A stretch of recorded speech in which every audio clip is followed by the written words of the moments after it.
computer. All right. 3, 2, 1, go. Hello. This is Ignacy from Portal Games. And this is the Podfather of Gaming, Stephen Bonacore. You are listening to Board Games Insider episode 255, and we're recording this on November 17th, 2022. Board Games Insider is a proud member of the Dice Tower Network, and Tom Vassell has invited me to go down to the Dice Tower headquarters tomorrow for the first time in like forever. Maybe he's a nice guy after all. He's missing you? Maybe he's missing me after we had such a trap. It may be it's a trap. We're going to be playing. I'm not even sure I'm supposed to say. I guess I can because, you know, he gets the games before everybody else gets them, right? And then he does reviews. But we're going to be playing Frosthaven. Whoa. So it's like one of the first copies, you know, Seth LaFair sent over to him to play. So, and since we play Gloomhaven online, he invited me and Rod Phelps down to play Frosthaven together. So that should be a lot of fun tomorrow. All day tomorrow. I got to get there at 8 a.m. and it's an hour and a half drive to get there. So do the math. I'll be getting up too early tomorrow morning. You have some experience getting up early for this. Yeah, I was hoping adventure. not to use that experience ever again. Okay, that's in my past, you know. Now it's about relaxing and not getting up too early. Anyway, tell us what's going on at Portal Games, my friend. Oh, speaking about relaxing, finally we released these all stupid games that were delayed for the whole year for us. So as you're listening to this episode, our last release of this year should be in your favorite local game store. So once again, to recap the thing that I was talking about for the last half year, waiting for these games to reach America stores, we have amazing two-player game called Basilica. If you like Carcassonne, and if you are a gamer and need something more sophisticated, and you play two players games, you want to have Basilica in your collection. If you play solo, we have Wrath of the Lighthouse campaign, 12 scenarios for you to play solo. Amazing stuff created by Jana Kijanka, also at your favorite local game store finally. And if you like 4X games, if you want to build buildings, build forces, move your forces around the map, get some resources, build more forces, etc., we have Brazil. The game was presented as a pre-release at the Gen Con. You guys remember the game was sold out at Gen Con.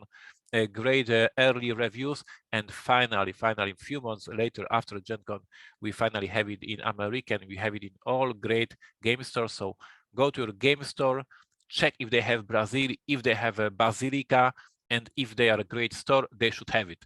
And if they don't have it, tell them to pre-order from their distributor. Definitely. So that was a very tough year for us. Our listeners know it. We discussed a lot about the logistics problems, and last year, 2021, I was very lucky. My team was very lucky, and we had not much delays. This year was very unlucky. So I'm so relieved that we are done with these releases this year.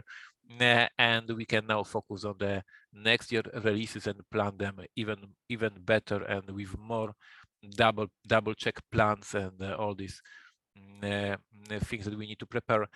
We also shipped all the 11 copies, 11 the board game, not 11 copies, 11 board game. We shipped to all the backers in Europe, and we shipped to different regions of the planet. Only the America waits. Very sorry for that. The games are still on the ship. We will ship in upcoming weeks to you. So basically, we are slowly closing this year in terms of the releases. In America, as far as I know, you are having right now or soon Black Week. This is the craziness. Black Friday, but yes. Yeah, people call it Black Week, then there's Cyber Monday, and yes, all the craziness coming up. I guess Portal Games USA does the same on our website, so probably you can go to our website, portalgamesus.com, and find the games at great prices. I strongly recommend to not buy them in a great prices, so wait a few days and buy them in a full price to support your favorite publisher. But of course, on a serious note, as everybody who is selling online in these couple of days, we are getting crazy with some discounts for our fans. And what's happening in the HQ? We haven't had a last episode of Board Games Insider because I had a sick days. I'm still not feeling very well. So quite a difficult time. And in the middle of this whole sickness that I had to be a guest speaker because it was already signed and I had to go there. So I gave a speech for one of the biggest book chains in Poland. I was invited. There was a training session for the managers of these bookstores. 120 people in the room. There are managers of all these bookstores in Poland, and I was discussing about the games based on the novels: Robinson Crusoe, Dune, Batman, that kind of jazz. I created a couple of games based on the book, so I was giving a speech, very fun time, and now this weekend I'm going to another convention to give another couple of seminars. So I will report in the next episode how I survived being sick and being a speaker at the same time. So this was happening. What's happening in Florida when people go to doctors? So first of all, here at the Podfather Gaming, yes, we do go to doctors. I've become very familiar with many of my doctors. The things that some of my doctors do, they should be sending me flowers the next day. That's how kind of personal they get with me sometimes. But on a serious note, yes, Ignacy, you should go to your doctor when you're not feeling good. And I'm going to be talking to Mary right after this to tell her to beat you up a little bit and get you to go. You need to go. If you don't feel good for 2 weeks, there's a problem, Ignacy. Did you notice that the doctors are all wearing these white clothes? They look like a ghost from the Pac-Man, and ghosts in the Pac-Man are dangerous. So based on the fact that you had some bad experiences with Pac-Man, therefore you can't go to a doctor. I'm scared of them. I'm scared of everything. Our listeners know that. So yeah. There are many more things in life to be scared of. You should not be scared of doctors. You should let them do what they have to do because they know a lot more about medicine than you and me. Let them do it. I literally, right before this call, as Ignacy knows, I'm telling the listeners, I was on a telehealth call with my doctor, right? A Zoom call like this. We had a Zoom call, and it was a follow-up to my blood work, which was okay. But I got to do some things. I got to exercise. I got to, take a few things here to make sure that I am in better health. My cholesterol's a little high, a little bit. And he could tell you that when you're not feeling, when you get a test. And for you, whatever you're not feeling well right now, you need to go see him. So I'm not going to preach anymore, but just go see a doctor. Will you please? Oh. Got to keep you healthy, man. I need a podcasting partner because the next person on the list is Tom Vassell, and I don't want to get to him. Okay. All right. So first of all, I've got big news about the World Series of Board Game. I've been talking about this constantly. It was such an amazing time in 2022. We did that at the end of September, beginning of October, right before Essen. But I got some big news that I want you guys to consider. I have a code now because I will again be there. In 2023, I'm again invited to be a VIP there. So I'll be there, and they've given me a code to give to you to get $40 off your admission. Now, if you're like a local and you're going to, staying at home, like in Vegas or in a surrounding area, that's almost a 10% discount. That's $450 to get into 4. If you go into 4 ring events, you can just go down for, and just play in 1 ring event. But if you're there, you might as well play in 4 ring events. So there's that. So you can either get the $40 off on the 4 ring event package or on that with the hotel package. And that is such a good deal for 4 nights in Vegas. It's only like an extra $100 a night. And you can pack your room with 3 other buddies. You go down, they can be guests themselves and just play open gamings or train you like Rocky. They train you during the day for your ring events coming up. I mean, think about it. Think about how much fun this is going to be. And not to mention, you hang out with me and we can game and we can drink and have a great time in Vegas, baby, Vegas. So go over to WSBG Vegas, World Series Board Game, WSBGVegas.com. You can look for the buy tickets button. Look either for the 4 event or the stay and play, And then on checkout at the end, code PODFATHER, and you'll get $40 off. I know it's a year away, but you should start planning it, right? It's right at the end of September, again, in 2023. Please go think about this. At least go to the website and check it out, and go over to the Podfather Gaming YouTube channel and look at the linked playlist that I have there to their channel, which shows you the commentary on all the games and the ring ceremonies, and it was just so good. I am going to be mentioning this a lot during the year because I really feel that this is an event that raises the profile of the industry. But you're one of the first people to hearing that you can get a $40 discount by using code PODFATHER to register. Other things going on. You know, I've been mentioning again and again and again about this Artemis 1 mission, Ignacy. Oh my God. And it's canceled. And it was canceled. And now it lifted off. And guess who was there at the Kennedy Space Center and watched it go? We got there at like 8 p.m., 7 p.m., something like 7 p.m. The launch wasn't scheduled until 1:04 a.m. and it was a little delayed from that. It lifted off at 1:47 a.m. So if I go to bed at 11 o'clock at night, that's really late for me. So just think about this. I might have been a little tired there. I actually had to not have any beer that night just so that I could make sure I could stay up. So Paula and I, we went up there. We had this great one-day road trip. And it was unbelievable watching this live and just watching them work through the issues to make sure they can get this thing going. Go back and go look at it, because it's just a wonderful experience. Next time, hopefully I can go again. That's not going to be for a couple of years to go there, but I'll be going to other launches as well. But an amazing time. Check out the videos that have been posted about it already, not on my channel. There's some really great close-up pictures. It lit up the sky like it was daytime, Ignacy. That's how bright, how much power. And we were about 7 miles from the launch pad. An incredible, incredible moment. We're going back to the moon to stay. Love it. Just got back also from BGG-Con, was just before that. 5 days of wonderful gaming, seeing friends again. I can't tell you how much fun I had there. I hope people will consider doing that in the future.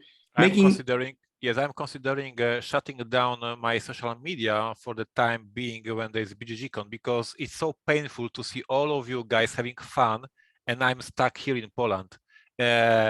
It's so bad to see it on social media, all the friends having fun. I know how much, how much pain you like to inflict on all of us. But yes, it was so much fun, just the general open gaming. And then every night, having a lovely dinner with people. And then every night, going to the bar at the hotel, because the bar at the hotel is really good. We'd set up a big area with like 8 or 10 people can just sit around. And I bought too many drinks for too many people. It was very expensive, but it was so much fun to see everybody, because a lot of people I hadn't seen in years, right? Because they hadn't made last year's, which did run, and they hadn't been there since 2019. So it was great to see everybody. Next week, Paula and I will shoot up to New Jersey to see my mother, to see other family, my brothers and my nephews, and we'll have Thanksgiving up there. Hopefully see some other friends up there while I'm there. That's going to be great. And we'll be there for like 9 days. And then right from there, we'll go to PAX U in Philadelphia. That's a close drive to central New Jersey. It's about an hour or so away. And we'll spend the 5 days there for PAX U. And finally, we'll be back home. So this like month from the beginning of BGG until the end of PAX U is like 4 full weeks and only 1 week in my home, which is right now. So it's a lot of traveling. And that's it for the Podfather of Gaming. Let's get over to the event deck.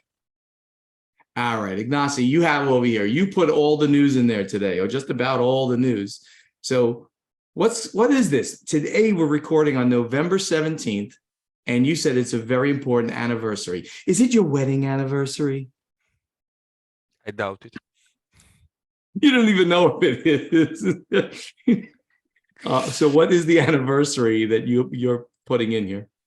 On November 17th, 2014, the news spread about Asmodee buying FFG. Oh, That was exactly on that very day when the industry changed or started changing a lot. I found it as a funny note. I found it today on a Facebook. Somebody posted it as a Facebook memory. This feature that the Facebook reminds you on the things from the past. And yes, it happened exactly today, 8 years ago. You said 17 and 14, right? 2014. Yeah. Wow.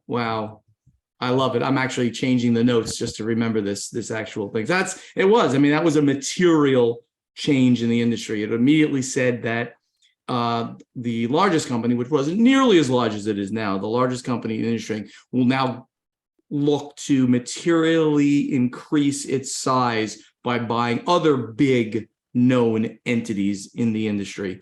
And FFG was, at least at the time, the biggest one that it bought, probably the biggest one it had ever bought.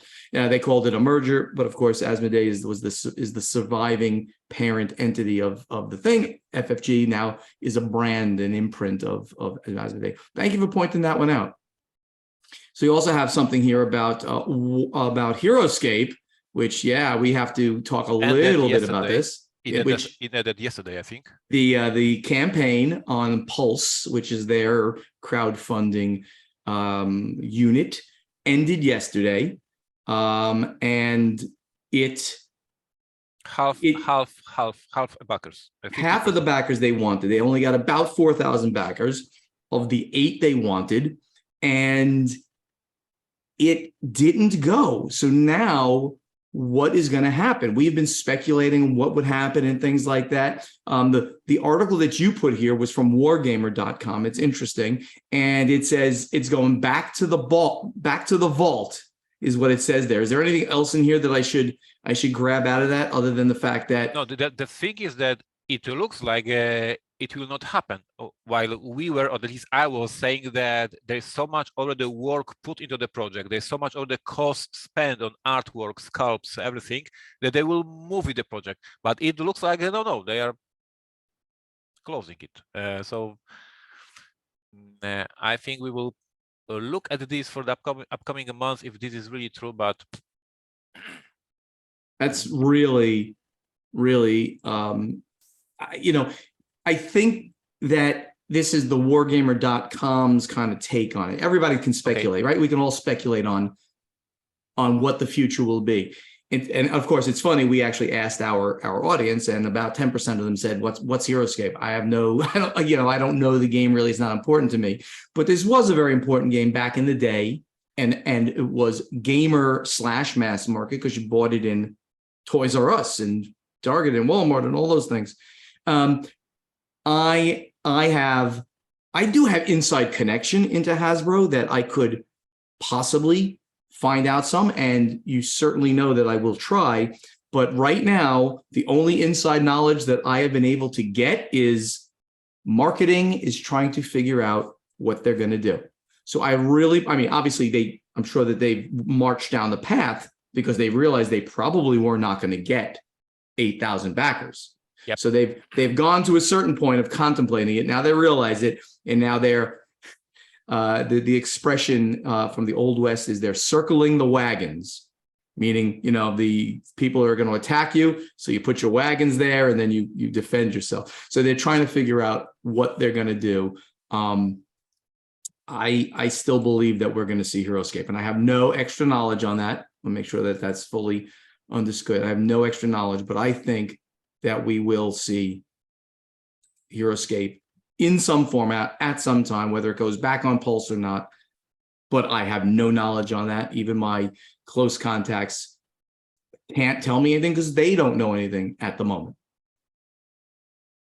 All right, what else do we have here, Ignacy? You brought up here that Hachette, right, the largest publisher of books in France and the number 4 publisher of books in the world, is going to distribute Oink games in the UK. So Hachette keeps growing themselves, acquiring companies, or getting the distribution rights for companies' products. So Oink Games are a little elusive to UK gamers, being either difficult to find or only available at shows. These small box games like Deep Sea Adventure and the Spiel des Jahres nominated Scout win over the hearts, but don't often end up in our hands. Thanks to Hachette Board Games UK, however, Oink will be available in the UK at your friendly local game stores as early as next week. That's pretty great. The board game distributor has made a deal with the publisher of Town 66 and Nine Tiles Panic to distribute approximately 20 games from the range. We believe this will account for the full range of Oink games in English. For some titles like Town 6, this will be the first time that they will be widely available in the UK. So that's a really good piece of news, because, I mean, to this day, I play Scout constantly and always at every convention. I played it at BGG Con, and it's a staple in my, in just my walk around game collection. This is and this is on a few levels. This is a good news. This is a good news for you gamers in UK that you can get these games, and mostly they're amazing. Like, I played a couple of these games from Oink Games, and I love them all. And on the level of business, if Asmodee has a competitor, if there is somebody else who wants to build distribution channels and who wants to distribute more companies, it is also good for the health of our industry. So I like this news on a very, very few levels, and good for them. Very, very good for Oink.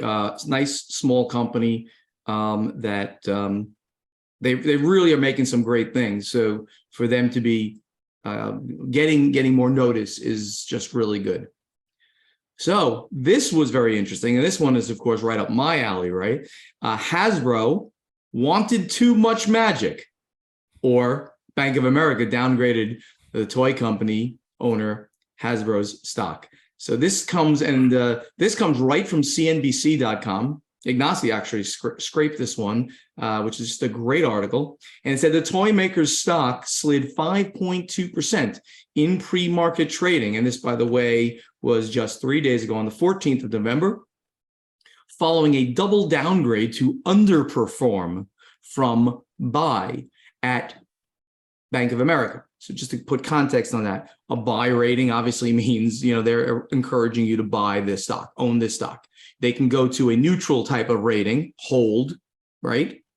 Hold, or just, don't do anything with it, just a buy. And then underperform means you should sell the stock. They don't believe it's going to be performing as well as others in the sector. The move comes after Bank of America conducted what it calls a deep dive on Hasbro's Magic the Gathering trading card game business. Bank of America said Hasbro has been overprinting cards and destroying the long-term value of the business. The maker of and that's all that they had on the Magic the Gathering. So I read this actually in other places and heard people talking about it. Please click the second link. There's a beautiful infographic that shows exactly what's happening in the past 2 or 3 years. Right at the top of this article, it shows how many expansions each year Wizards were producing, and you can see what's happening in 2020, 21, and 22. I don't see that link that you're talking about. Is it the Hasbro link that's in the article? The only on Tuesdays. This one. Only on Tuesdays. I don't have it. Look here. Hey, come on, we are on the one Google Drive. I just made it. Oh, you just put it into the Google. Oh, okay. Sorry about that, folks. So you see, Ignacy doesn't come prepared and putting all the links there that I need to look at. It was there. You were just, come on, you need to go to the doctor. I see what you were pointing to now. Sorry about that. Maybe I need my eyes checked. That's a different doctor. I'll go check. I'll go check with him next. So this is a great graphic. Do you see that, right? Yes, I see it. It's only on Tuesdays27.com, a very odd named website, but at least this they're getting a link here from October from TCG Player. This is why 30 years of Magic the Gathering products look like. This is what they look like, and they're showing the number of products that have been released, and these could be like boosters and what do they call them? Core releases and digital releases, and the number 4 is about 5 in the beginning from like 93 to 2008 on average. And then in 2009, it started increasing by like 3. And then it was an average of, so instead of 5, like 8. And then it's gone up. So in 2022, it looks like they're saying that it's going to be 48 or more releases, 48 releases. That is substantially up from 2021 was 46, 2020 was 26, and it was 7 only in 19. So, I mean, that is a credible number of releases. And what they're saying here in this article, plus in the CNBC article and the downgrade by Bank of America, they're destroying the long-term viability of their product by over-releasing, because people are going to say, oh, I'm done. I can't keep up with this. I'm done. Did you know that also what Watsy said, Ignacy, is they're releasing some of their old cards in a special edition. They're releasing like the Black Lotus again. They're releasing 4 boosters for the price of $1,000. You get 4 boosters for $1,000. Those things used to cost $4 per booster, give or take, right? They were even cheaper when they first came out. It was like $2.95. And these cards from these 4 boosters, because these legendary cards from the past, they are illegal in the tournaments. So you are just buying them to add them to your collection, and that's it. You cannot win the tournament with these cards. You can't. And go ahead. So you are paying $1,000 for 4 boosters that you will just put on your shelf, and that's it. Yeah. So and then now what's happening is the collectors who own like Black Lotuses in perfect condition and it costs like $50,000, they're now dumping their collection because they don't understand what the ramifications of such a thing is. Sure, I have an alpha Black Lotus, perfect condition. It's worth $50,000. Let's say, I don't know what the number is, but it's worth tens of thousands. We know that. Hasbro is now reprinting these cards, which they said apparently, and I don't know this, they said it at one point that they would never, ever, ever do. But now they are. Obviously, it'll say that it's not the original. It's going to have a code on it, a thing on it. But they're destroying, they're destroying the brand apparently, and their stock is now taking a hit on this. Last one we have for today, I believe, is going to be that Asmodee, their sales are up. Dark Horse sales are up in the quarter as well. Both Asmodee Group and Dark Horse Comics sales were up in July to September quarter, according to parent company's Embracer Group's second quarter announcement and report. Both Asmodee and Dark Horse were acquired earlier this year by Embracer. Other highlights include considerable discussion on Asmodee's need to cut down on excess inventory. We all know about that. And planned intra-company collaborations. That's interesting.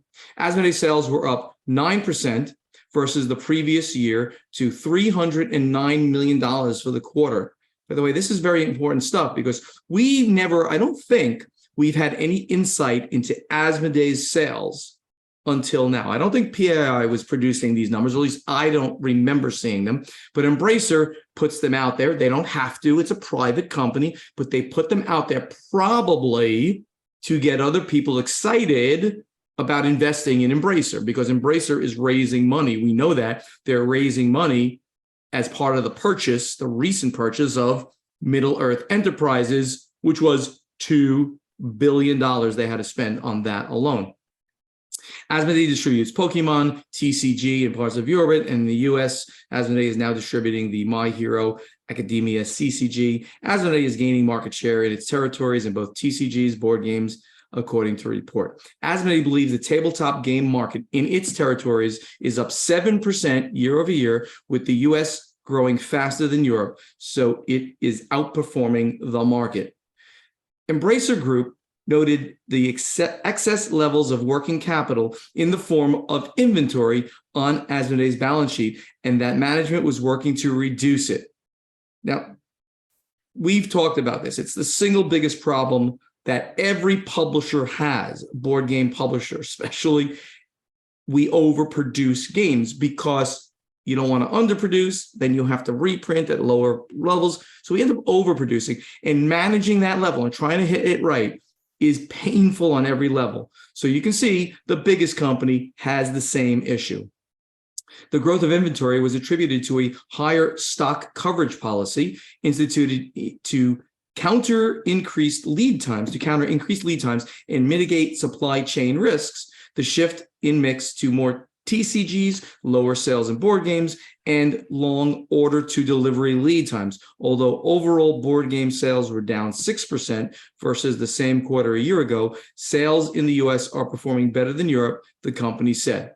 While the company expects Asmodee inventory to decline after the holidays, it does not expect inventory to return to normal levels until the corresponding quarter next year. And they go into the Dark Horse comics also doing very well, but they're tangential to our industry, so we don't need to cover them too hard. But this is very interesting. So it's overall very good news for Asmodee and Embracer, but they experienced the problems that you experienced, Ignacy, that I experienced over at Stronghold in a significant material way. There's case that we as a publishers, we either overproduce or underproduce. There's no case that we produce on point. Yeah, I mean, I think that anybody out there could realize, they could just understand how tough it is to actually hit any right number. And then when you hit the number, the thought process is, got to print again, right? Well, we sold out. And sometimes that's not just a good idea. Sometimes you have to do it on a case-by-case basis. Very interesting. Meanwhile, let's get to strategy and tactics. Okay, somebody just with no names, it's at Yoki Boy. He says, I have a question for Ignacy Chevicek. Will Portal Games reprint or create a new edition of 51st State Master Set? I think we know the answer to this. I would love to buy the game and have a chance to get all of the out-of-print promos, in particular, the Texas and Hegemony factions and Mississippi and University factions. A new deluxe set with the fancy pre-order components and all the expansions and promos included would be amazing. Ignacy, you did this, right? Absolutely. I hope Yoki Boy found this campaign and supported us on GameFound. There was a very successful campaign. The production is in the final stage. We will deliver the game early next year. And if Yoki Boy missed the campaign somehow, he or she will find it in their favorite local game store. So yes, it's done, and it is. I think it will be true more often these days. The older games will go back to the print through crowdfunding, like just what we just said. There is so risk with red printing, with third print, with fourth print. Right. You never know if there is demand. So I would say that I will predict that more and more publishers will go with these not evergreens, but still good games through the crowdfunding. And this is not risky, and we are very happy what we did, because when we were reaching distributors and asking them what the demand for them is, like an old game, 51st State, don't even remember released back then in 2016 or something like that. So when you go to the crowdfunding, you reach the customers, and then maybe distributors will get interested because they see attention of the customers, they see the hype, and maybe they will also get some orders. So we were very happy with going to the crowdfunding, and my small prediction, we will see more of that in the future. Yeah, that's a very interesting thing, because that's not normally the kind of game, right? That reprints don't normally hit. Yep. Kickstarter, right? So now I think we're going to see that, right? So for anything that sounds like it's something that should come back, you're going to you'll put it up on crowdfunding, right? This is a really good idea. And if it's something that, well, you know, it took like 3 years to sell everything, then you're not going to put it up there at all. You'll just let it go away. So while you were talking, Ignacy, I noticed that I didn't do my job. I didn't have extra questions here. So I went quickly and I scraped some questions. The format here is terrible, but we'll get through it. Carl Anderson, who's at Mosick, he says, I feel like there's currently a glut of large games. Oh, yeah, particularly from crowdfunding, where they're either either long campaigns or physically large boxes and include many expansions. For myself, and I think others, I'm getting big box fatigue. I'll never play through all these campaigns, no matter how much I want to, even solo, and the physical space they take up is intimidating. Tom has been talking, I assume he means Vassal, about how he doesn't even want to open Anachrony anymore because the box is so intimidating. Do you see any opportunity for this trend to reverse or change? Obviously, these huge, all-in, often mini-heavy games are usually the ones posting multi-million-dollar campaigns, but could we see some reversion to games that take less investment in time and space, but continue to have the incredibly nice productions we've seen lately? Well, I submit to you, Carl, that you're asking for the same thing in two ways, on some level. On some level, you said you want to see incredibly nice productions, but you don't want big boxes. They kind of go together, not necessarily 100%, right? Because we can have really great productions of all the bits being beautiful, but they're in a regular size box. So, Ignacy, that could be a trend. So we don't get, any games with just, cardboard and wood, maybe, that go to the crowdfunding section, but maybe smaller boxes, maybe people could potentially focus on smaller box games with blown out, but reasonably sized components. What do you think? I think we discussed this, a couple of months ago when the shipping cost rocketed. And we were discussing if it makes sense to produce games in smaller boxes, so you put more boxes on the container, so you save some money. So this is one thing that may happen, because shipping these Kickstarter copies of, for instance, Everdell. You saw the Everdell, the new big box Everdell? It's bigger than a human size. It's absolutely insane. Of course, this is something that is hyping itself because you guys are crazy and posting these pictures on social media and everybody sees these pictures. So it is good for the marketing, but for the shipping, the cost is absolutely insane. And the shelf space also super, super insane. So I think there will be still these big box games because there is some demand among the board gamers, but I guess more and more of you will look at your Kallax and say, I don't have any more space. I see on the social media people putting their games in garage, in the basement, like they don't have a space in a games room anymore. So I don't know. I'm not a huge fan of these big boxes. Personally, I like my Kallax. I like my Ticket to Ride box size. I love this standard. So I have a couple of big games, obviously, in my collection, and most of them pisses me off because they don't match my Kallax. And I'm talking to you, Carnival Zombies. I'm talking to you, Cthulhu Wars, and a couple of other games. I'm angry at them every single day. So here I have a new policy. I might have mentioned this on the podcast. I have a policy, 1 in, 1 out policy, right? But it's not truly 1-to-1. A new game comes in, a game's got to go out to make sure, because I want to keep everything in my very large gaming space. Now, I have more games and more space than most people. Yep. I have 5 5x5 Kallaxes. That's 30 feet linear and 6 feet tall. Sorry, I can't convert that quickly. 2 meters tall by 5 meters. No, whatever. It's hot. It's big. 6 feet by 30 feet. And then on top of that, even I put 1x4s. I put 5 1x4s with the center section taken out so I can put the coffin size boxes, the really long boxes that Fantasy Flight had and some other companies had. Even Monopoly is up there. Got to have one Monopoly. One, don't make a face. He's making a face for viewers, non-viewers. One Monopoly, like Star Trek Monopoly's got to be there, because it's just, it's nostalgia. I've never played it. It's got to be there. So when I get a new game, and invariably it's the size of my head or bigger, right? It's this huge box. I decide, okay, I want this game to go here. And I take the games that are out from there. I pick the ones I want. I put them in places and remove other games from those places, which then go into a large box that I will be giving away either to charity, auctions, Goodwill, or just simply, hey, friends, I got some games. You want them? Take them. When I sold my game table, my old game table, I bought a new one. When I sold my old game table, the guy that bought the game table, he says, you selling any like magic cards or games? I'm like, not magic cards, but you can have all these games. And I literally had 5 moving size boxes of games I gave him. So he came with the truck. We put the game table on there and we put all these game boxes. So the guy had a new collection. I can't say many of those games were any good, but there were a few gems in there. Like I had extra copies of something or this. So he might have got a half a dozen good games and about, I'll say 50 not so good games. But he's happy and he gave them to his friends. All right, that's a good one.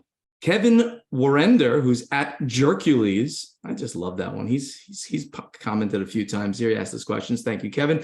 A question about allocation, which I'm sure I've heard discussed on the podcast before. Does the publisher have any say whatsoever in how a game is allocated if the initial print run is sold out? This is a great question. We've never taken this exact kind of question. I imagine it falls squarely on the distributor.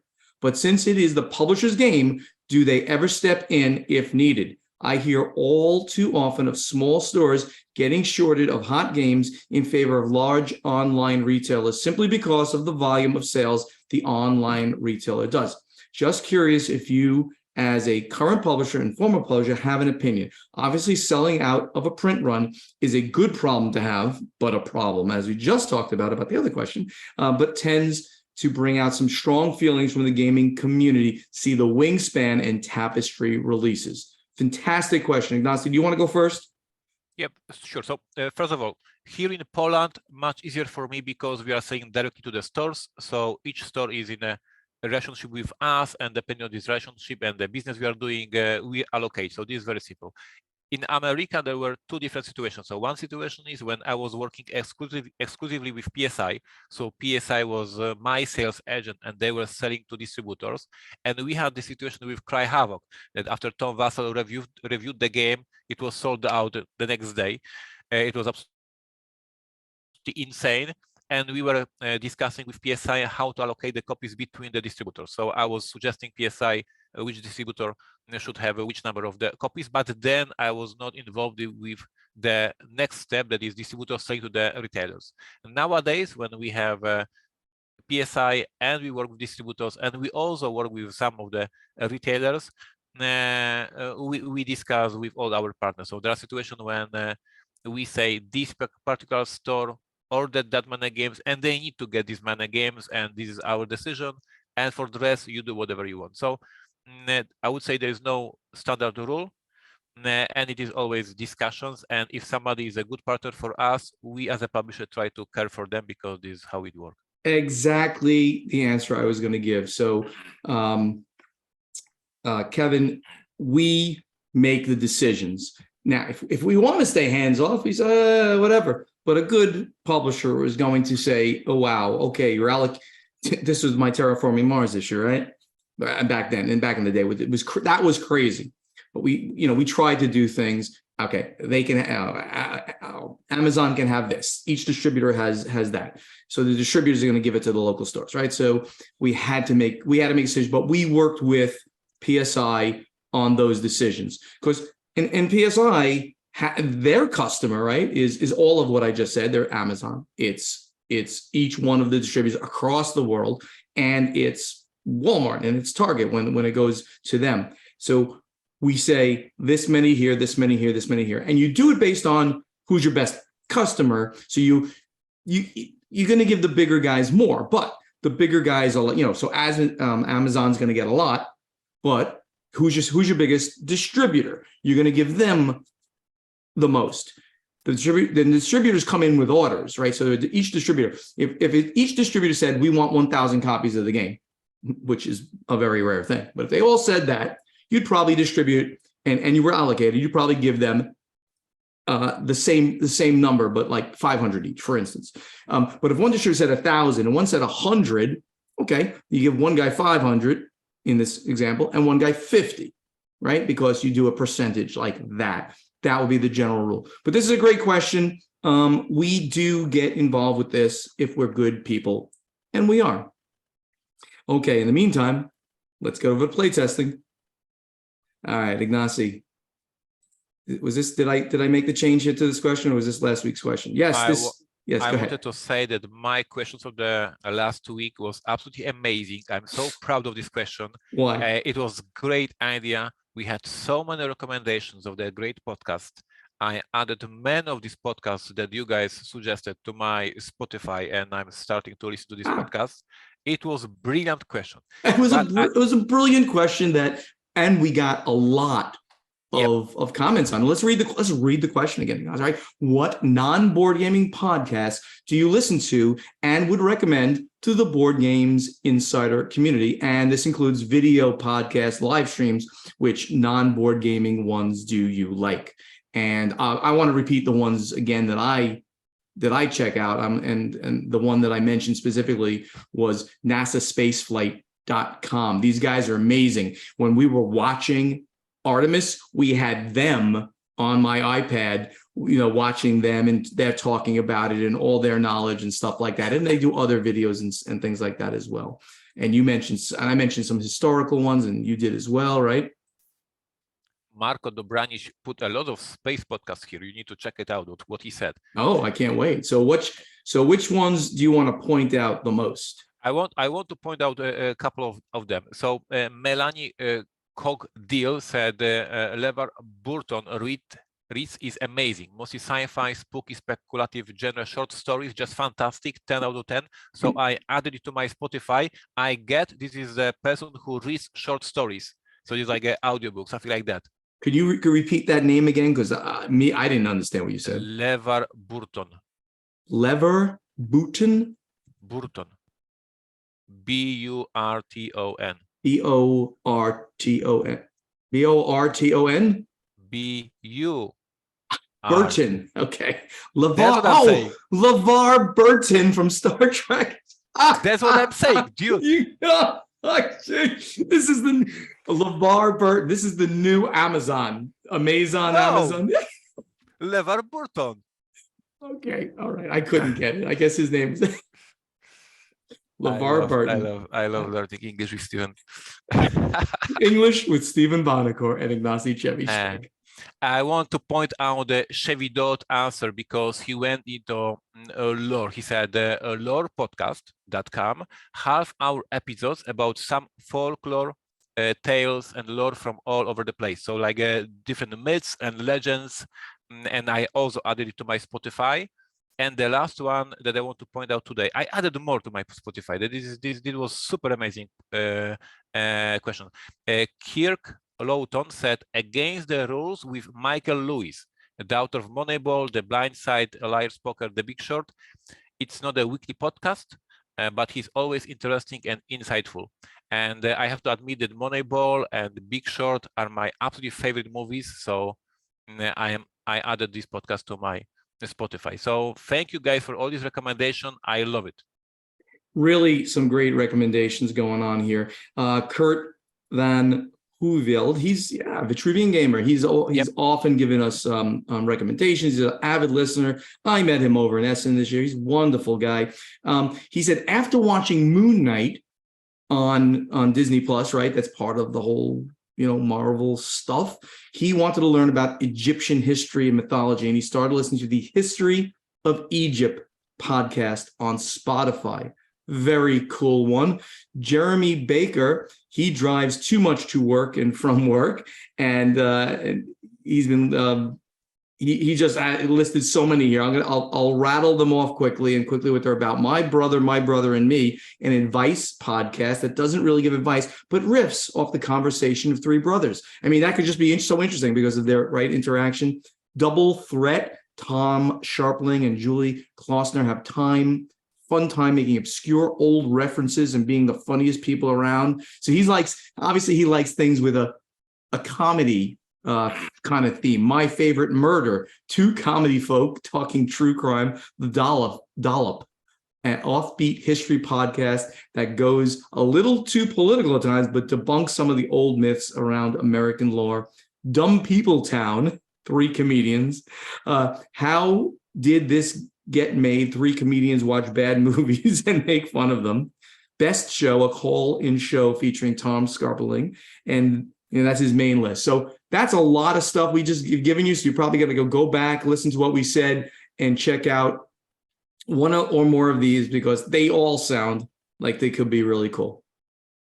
All right, Ignacy, that was your question last week. I have a better question. No, I have a question. It's probably not a better one because this is something as we're closing out 2022, kind of a good idea to go back and have everybody think, well, what did they play in 2022? What are your most played games in 2022? And how many times did you play them? Approximately. I don't keep track of my number of games. So if you ask me, Steven, how many times did you play Foundations of Rome? Right, which you all have heard me talk about ad nauseum at this point. I wouldn't know, but I'd take a guess. So, Ignacy, what do you think? What are your most played games in 2022? I'm making my notes, so I have perfect data. My most played game was Turing Machine, the game from Hatchet Board Games, released at Gen Con this year. I have 13 games in, so there's a lot of games in, but you are absolutely right. The most played games doesn't mean 20 games, 30 games. Like I have Brazil Imperial played 6 times, Bag of Chips played 5 times, Mille Fiori played 5 times, and this is like these top numbers. For most games, I play 1 time, 2 times, and the next game, because there's so many games to discover. Sure. So yeah, my most play would be Turing Machine, a great game. I told you to check it out. And then 5-6 times other games. So how's with you? I'm going to say that again, I do not keep stats. So this is all based on what I remember and things like that. But I'm going to say my most played game has got to be Scout because it just always comes out, right? I mean, I played it a couple of times at Board Game Geek Con. I played it at every con I go to. I played it at people's houses. I played even more, but my friend Rod Phelps doesn't like it. He doesn't like it. I'm like, dude, you don't know what a good game is if you don't like Scout. It's just so well done. Oh, the game plays itself. You're wrong. Anyway, so Scout has got to be my number one played game, and I'm going to guess the plays are around 20. That's a guess, complete guess, because you just play it so much because it plays in like 15, 20 minutes, the whole game, done, depending on a number of people. Second game, it could be Cascadia. It could be Foundation of Rome. It could be Foundations of Rome. That'll be up there with Cascadia. These will all be in the 10 times played range. By the end of the year, on the top 5 list could be War of the Ring, the card game, because I got to play it 2 more times at BGG Con. And you've all heard me talk about Foundations of Rome. Absolutely has to be my number 1 game of the year, right? Well, War of the Ring, the card game, is giving it a run for its money. It's a much bigger, more complicated game. It goes on for an hour and a half to 2 hours, depending on how you know the game. But it's the depth of strategy you can get here when you're playing with each one of these each of the decks. So it's going to play so differently than other decks. I might go through and do a whole strategy guide or something like that on it because I'm enjoying it so much. And of course, the IP is something I love so much. So we'll see how that plays out. Anyway, right now, Ignacy's going to create a thread on Board Game Geek, and he's going to be asking you, what are your most played games for 2022, and how many times did you play them approximately, if you know. So please go to the Guild on Board Game Geek and find our playtesting thread for this question and post your answer there. In the meantime, the final scoring. Thank you so much for listening. Help us spread the word about this podcast by telling your friends to download Board Games Insider wherever they like to get their podcasts, or watch Board Games Insider on the Podfather of Gaming YouTube channel. To ask us questions for our strategy and tactics segment, you must post them in the correct thread in our Guild on Board Game Geek. To answer our question to you from the playtesting segment, also go to our Guild on Board Game Geek and look for the thread with this episode's question. Board Games Insider has a Facebook page, so please like us on Facebook. Also on Facebook, please like Ignacy's page and Steven's page, /PortalGamesUS and /PodfatherGaming. Our websites are portalgamesus.com and podfathergaming.com. I'm going to be doing more in 2023 with the website. It's been very static. Watch what I'll be doing in 2023. Please go there, sign up for the newsletters, and get up-to-the-minute information on what's happening at Portal Games and with the Podfather. On social media, please speak directly to Stephen and Ignacy in Twitter and Instagram. It's at Portal Games US and at Podfather Gaming. The YouTube channels are, of course, Portal Games Movies, Portal Games Gameplays, and the Podfather Gaming. See Ignacy dancing on TikTok, Portal Games US. We hope to see you soon. Maybe PAX U. Anybody going to be there in Philadelphia, in the cold, filthy Delphia? I like to make fun of Philadelphia because, you know, I was from New Jersey. So we hated the people in Pennsylvania. It's just what you do in America. Got to hate the people in the state next to you. Anyway, Board Games Insider has a new editor because we got so many responses. I'm not going to announce yet who. I got to work with the person, make sure we're on the same page. But Matthew Jude is still doing our podcast through the end of the year. Thank Matthew for all the work he has done. So watch This Game is Broken podcast or listen to it. It's amazing. And he and Paula Deming and the brothers Murph, they're all just awesome people that do that podcast. Also, the great voice you hear doing our intro, outro, and in between segments is that of Ray Greenlee. He can be contacted to do voiceover work at raygreenleevoiceover.com. And Ray, you know I'll see you at PAX U, and we may play War of the Ring or the card game while we're there. We talked about that already. So Ignacy, we are now at the end of the show. Do you have special things you want to talk about with our fans? Today, no. Today I have no secret information, no secret message. I don't want to remind them that we have a sale at Black Week sale at portalgamesus.com. I don't want them to buy these games during the sale, so I'm not mentioning it at the end of the show. Don't mention it anymore because they'll go buy it and they won't pay you extra. I love you, man. You're just the best. Everybody, thank you for watching or listening. We really appreciate it so much. I hope you've enjoyed. We'll see you next time. Thank you. Yep. Bye-bye. Goodbye.